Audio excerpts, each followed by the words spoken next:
అందరికీ నమస్కారం. శ్రీ విద్యాప్రసాద డివోషనల్ ఛానల్కి తిరిగి స్వాగతం.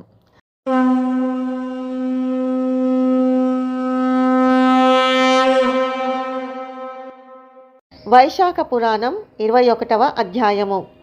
పాంచాల రాజు సాయుధ్యము. నారదుడు అంబరీషునితో తరువాతి వృత్తాంతము ఇట్లు చెప్పసాగెను. శృతదేవ మహాముని శృతకీర్తి మహారాజుతో ఇట్లనెను. పాంచాలరాజు శ్రీహరిని చూచి సంతోషపడిన వాడే వెంటనే లేచి శ్రీహరికి నమస్కరించెను. ఆనంద బాష్పములను విడుచుచుండెను. సర్వ జగములను పావనము చేయు గంగానది పుట్టుకకు కారణములగు శ్రీహరి పవిత్ర పాదములను కడిగి ఆ పవిత్ర పాదములను ఆ పవిత్ర జలమును తనపై చల్లుకొనెను. విలువైన వస్త్రములు, ఆభరణములు, గంధ పుష్పాదులు, పుష్పమాలలు, ధూపములు, అమృత ప్రాయములగు నివేదనలు, తన శరీరము, తన ధనము, తన సర్వస్వమును శ్రీహరికి సమర్పించెను.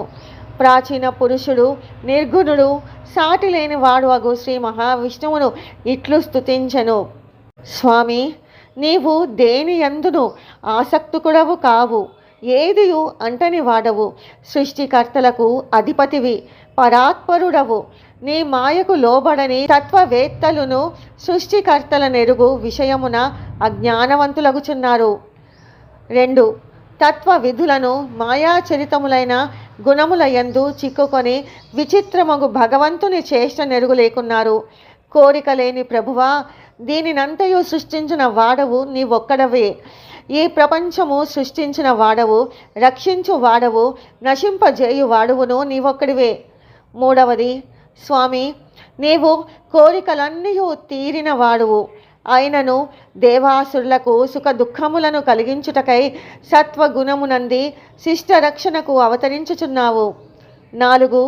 తమో గుణమున దుష్టులను శిక్షింతువు, రజో గుణమున రాక్షసులను నిగ్రహించుచున్నావు. దైవ వశమున నీ పాదము నమస్కరించి వారి పాపములను పోగొట్టును.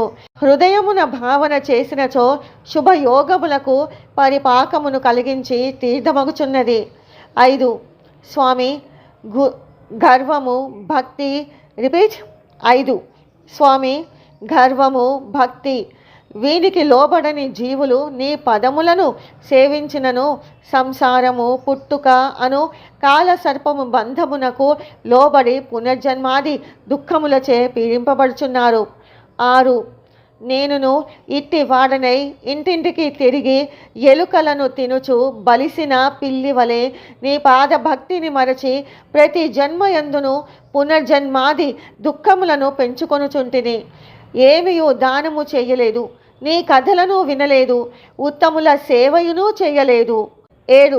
ఇందువలన శత్రువులు నా రాజ్యమును ఆక్రమింపగా వనవాసినై నా గురువులను స్మరించి తిని ఆర్త బంధువులగు వారు నా వద్దకు వచ్చి తమ ప్రబోధములచే నా దుఃఖమును పోగొట్టిరి. 8.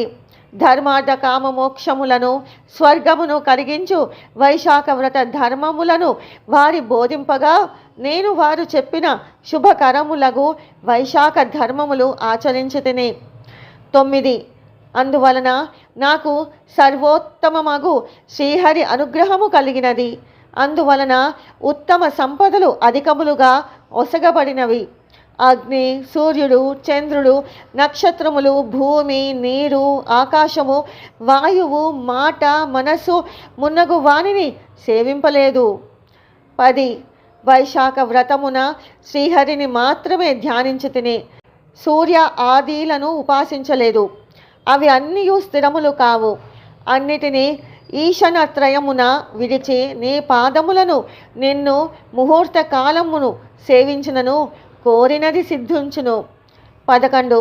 స్వామి, నీవు స్వతంత్రుడవు, ఎవరికి నీ లోబడిన వాడవు కావు. విచిత్రమైన కర్మలను చేయుదువు, అందరికంటే ఉత్తముడవు. ఇట్టి నీకు నమస్కారము. నేను నీ మాయకు లోబడి భార్యాపుత్రులు, రాజ్యము మున్నగు పనికి మాలిన వానిపై ఆసక్తుడనైతిని. 12. మొట్టమొదటి కర్మ దోషమును పోగొట్టి సర్వ పాపములను హరించినట్టే నిర్మలమగు నీ పాద పద్మములుండగా నేను సుఖము కావాలి అనుకొని మమకారమునకు లోబడి అనర్థమునే కలిగించు భార్య మున్నగు కోరికలచే పీడింపబడితేనే. 13. స్వామి, ఎచటను సుఖ నిద్ర లేదు, శుభము లేదు, సుఖ అభిలాష పెరుగుచున్నది. దుర్లభమగు మానవ జన్మనెత్తియు నీవే సర్వ పురుషార్థ కారణమని ఎరుగజాలకపోతిని. 14. నీ మహిమ ఎరుగజాలని సుఖాస్తుడనగు నేను నీ పాద పద్మములను సేవింపజాలక మూఢ చిత్తుడనై సుఖాభిలాషను పెంచు కర్మలను శ్రద్ధతో చేయుచున్నాను. ఏమియును ఎవరికి ఇచ్చుటలేదు. 15. స్వామి, ప్రభు, పరమాత్మగు నీ సేవను మరలా చేయాలని ఉన్నను, చేయలేకున్నాను. కానీ నీ సేవ చేసినప్పుడు మాత్రమే విష్ణుమూర్తిని సర్వశక్తిమంతుడవగు నీ దయ మా యందు ప్రసరించును. 16. సత్పురుషుల సందర్శన భాగ్యము కలిగినచో సాగర భయంకరమైన సంసారము గోవు పాదమంత చిన్నదిగా అగును. అంతేకాదు దైవమగుని యందు భక్తి భావము కలుగును. 17. ప్రభు, నా రాజ్యమంతయు పోవుట మంచిదే అని అనుకొనుచున్నాను. బ్రహ్మాది దేవతలు నిరీహులుగా మునులు పొందగలిగిన నీ అనుగ్రహమును పొందు అవకాశము కలిగినది. 18. స్వామి అచ్యుత, నీ పాద పద్మమునే విడువక స్మరింతును. నీ పాదములు దీనులను ప్రార్థింపదగినవి, అనంత భాగ్యమునిచ్చినవి. కావున నీ పాద పద్మములను తప్ప మరొక దానిని స్మరింపను. 19. కావున రాజ్యము, పుత్రులు మున్నగు వానిని, ధనమును, అశాశ్వతమగు దేహమును కోరెను. మునులంతటి వారును కోరదగిన నీ పాదముల సేవను కోరుదును. 20. జగన్నాథ, ప్రసన్నుడవగుము. నీ పాద పద్మ స్మృతి నన్ను విడవకుండా చూడుము. నీ పాదముల యందు ఆసక్తియు, భార్యాపుత్రాదుల యందు అనాసక్తియు కలుగజేయుము. 21. ప్రభు, నా మనసు శ్రీకృష్ణ పాదార విందములందు ఉండుగాక. నా మాటలు శ్రీకృష్ణ కథాను వర్ణనమున ప్రవర్తించుగాక. నా ఈ నేత్రములు నిన్ను, నీ రూపమును చూడుగాక. నా ఈ చెవులు నీ కథలను మాత్రమే వినుగాక. ఈ నా నాలుక నీ ప్రసాదమునే తినుగాక. 22. నా ముక్కు నీ పాద పద్మ గంధమునే వాసన చూడుగాక. నీ భక్తులకు పూసిన గంధమునే వాసన చూచుగాక. స్వామి, నా హస్తములు నీ మందిరమును ఊడ్చుట మొదలగు పనులను చేయునుగాక. నా పాదములు నీ క్షేత్రములున్న చోటుకు, నీ కథలు చెప్పు చోటుకు మాత్రమే వెళ్ళుగాక. నా శరీరమును నీకై నమస్కారము నిమగ్నముగాక. 23. నీ కథలను వినుటయందే నాకు కామము, కోరికలు కలుగుగాక. నా బుద్ధి నీ చింతనమందు ఆసక్తి అగుగాక. 24. నీ కథలను తలుచుకొనుటతో దినములు నాకు గడుచుగాక. నీ ఇంటికి వచ్చిన సజ్జనులచే నీ స్మరణను వినుటచే గడుచుగాక. నీ ప్రసంగములేని క్షణమైనను గడువకుండుగాక. 25. ప్రభు, బ్రహ్మ పదవి అక్కర్లేదు, చక్రవర్తిత్వము కలదు, మోక్షమును కోరును. నీ పాద సేవను మాత్రము కోరుదును. నీ పాద సేవను లక్ష్మీదేవి, బ్రహ్మ మునగు వారు కోరుదురు. కానీ వారికి నీ పాద సేవ సులభము కాదు. వారికి దుర్లభమైన నీ పాద సేవను మాత్రము కోరుదును, అనుగ్రహింపుము. ఇట్లు పాంచాల రాజుచే స్తుతింపబడిన శ్రీమన్నారాయణుడు వచ్చిన పద్మముల వలనున్న కన్నులతో ప్రసన్నుడై వానిని చూచుచు మేఘ గంభీర స్వరముతో ఇట్లనెను. నాయన, నీవు నా భక్తుడవని, కోరికలు కల్మషము లేని వాడవని నేనెరుగుదును. అందుచే 10,000 సంవత్సరముల దీర్ఘాయువునందుము, సర్వ సంపదలను పొందుము. నీకు నా యందు నిశ్చలమైన భక్తి ఉండును, తుదకు ముక్తి పొందుదువు. నీవు చేసిన ఈ స్తుతితో నన్ను స్తోత్రము చేసిన వారికి సంతుష్టడనై భుక్తిని, ముక్తిని ఇత్తును. సందేహము లేదు. నేను నీకు ప్రసన్నుడనై ప్రత్యక్షమైన దినము అక్షయ తృతీయాది తిథి సార్థక నామమై నన్ను స్తుతించిన నా భక్తులకు అక్షయములుగా భుక్తి ముక్తుల నక్షయముగా ఇత్తును. పూర్వకముగా గాకున్నను బలవంతము వలననో మొగమాటము వలననో ఏది ఒక కారణమున వైశాఖ స్నానాధికమును చేసిన వారికిని భుక్తిని ముక్తిని ఇత్తును. ఈ అక్షయ తృతీయ యందు పితృదేవతలకు శ్రాద్ధమును నిర్వహించినచో వారికి వంశవృద్ధి అనంత పుణ్యమునిత్తును. ఈ అక్షయ తృతీయ తిథి మిక్కిలి ఉత్తమమైనది. దీనికి సాటి అయిన తిథి లేదు. ఈనాడు చేసిన సత్కార్యము పూజ దానము అల్పములైనను అక్షయ ఫలమునిచ్చును. కుటుంబము కల బ్రాహ్మణునకు గోదానమిచ్చినచో వానికి సర్వ సంపదలను వర్షించి ముక్తి ఇత్తును.